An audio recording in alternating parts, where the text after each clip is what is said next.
Every year since Vatican II, more and more Catholic churches have fallen victim to the same problem, replacing the beautiful and ornate traditional art and architecture of our churches with a modern, streamlined, and contemporary aesthetic. Today, I'm going to argue something increasingly controversial. The Catholic Church should embrace traditional art and architecture once again, not as nostalgia, but as a necessity for renewal.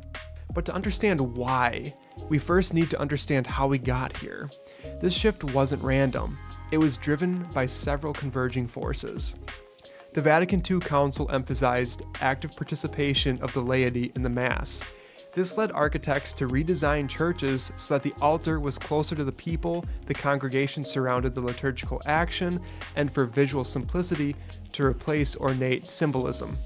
Architecturally, this meant open spaces, simplified forms, and fewer visual distractions. At the same time, secular architecture was embracing modernism through minimalism, functionalism, and the rejection of many historical styles.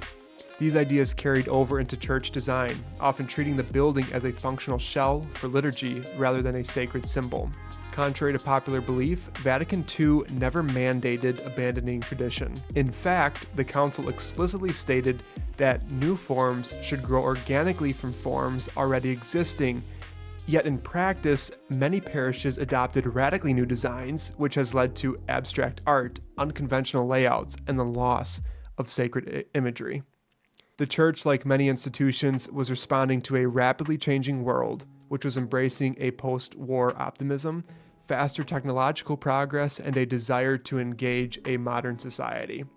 This led to a broader effort to appear relevant, accessible, and contemporary. While the intentions may have been good, the results have been mixed and often problematic.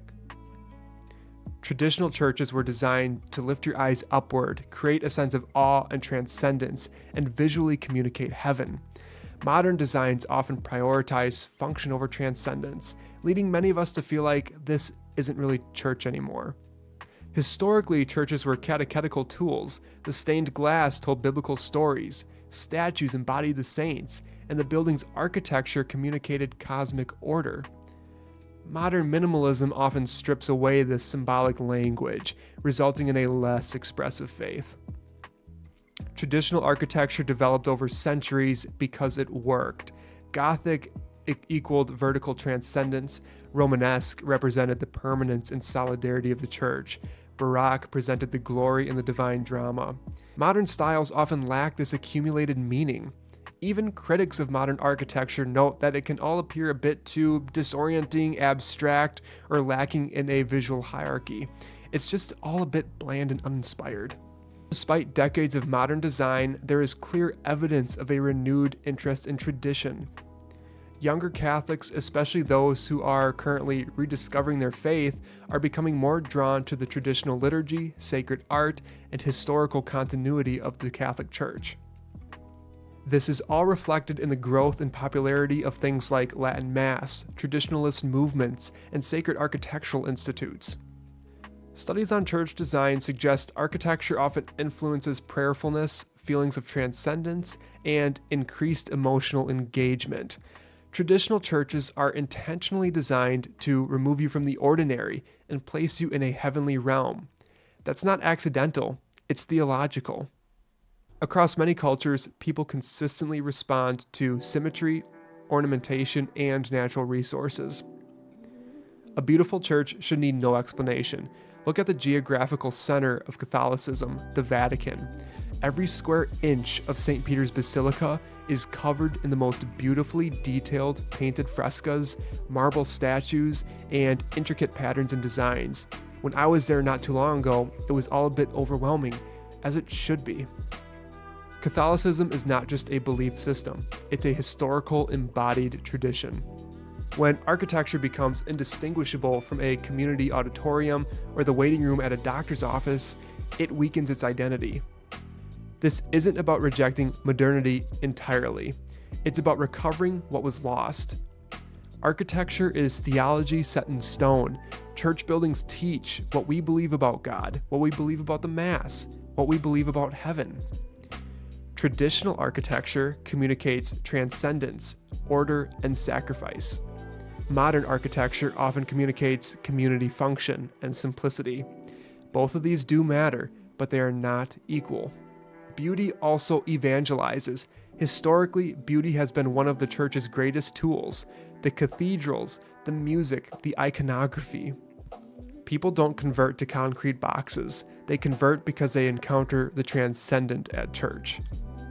Now, this doesn't require demolishing every modern church. It requires intentional restoration, reintroducing things like statues, icons, murals, and more intricate stained glass. Even small additions can transform a space. Church architecture should direct attention to the tabernacle while emphasizing the altar. This creates a clear visual hierarchy. And when building new churches, prioritize classical architecture like Gothic and Romanesque. These styles have proven theological and aesthetic depth. Now, organizations and architects today are already working to recover traditional principles, train new designers, and promote beauty in church design. So it's not just theoretical anymore, it's already happening. Last but not least, we need to educate the clergy and laity.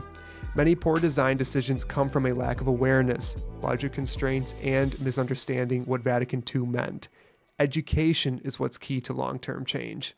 In conclusion, the modernization of Catholic architecture was driven by liturgical reform, cultural pressures, and modern architectural trends. But in the process, something essential was lost: the sense of the sacred. Today, there is a growing recognition that beauty and tradition matter, so our architecture must matter.